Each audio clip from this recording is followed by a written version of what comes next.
L'expérience sera différente, c'est-à-dire qu'elle ne sera pas moins bonne que sur Air France, elle sera décalée par rapport à Air France.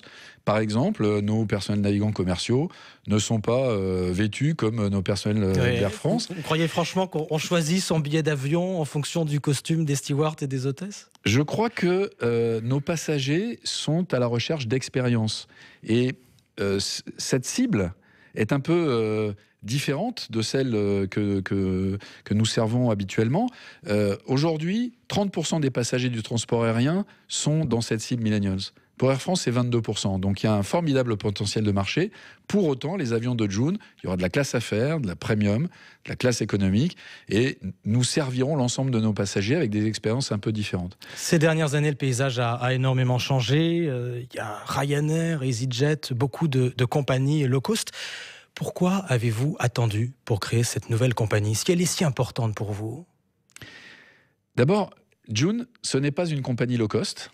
Ça, vous ne cessez de le répéter depuis qu'on parle de cette compagnie. Ce n'est pas tout à fait. Elle est moins chère, mais c'est pas du low cost. Absolument. Mais alors, quelle est la différence? Parce que le low cost, c'est un modèle économique. Et Joon aura, je viens de le dire, des classes affaires à bord des avions.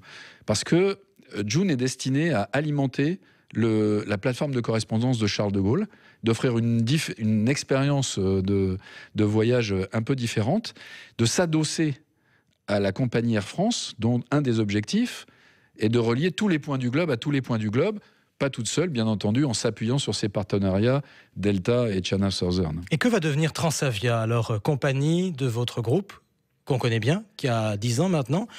Comment allez-vous faire pour que Joon ne concurrence pas Transavia? Alors Transavia, c'est une compagnie sur le modèle low cost.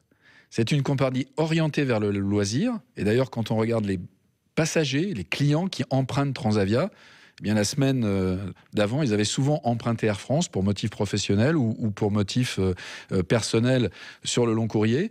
Et puis, ils vont emprunter Transavia avec leur famille parce que c'est une expérience différente. Joon, encore une fois, vous allez me dire que je me répète, ce n'est pas une compagnie low cost. Vous ne fermez pas Transavia? Pas du tout, pas du tout. Air France... Parce qu'il y a des destinations en commun aujourd'hui. Absolument. Transavia au départ d'Orly, Joon au départ de Charles de Gaulle.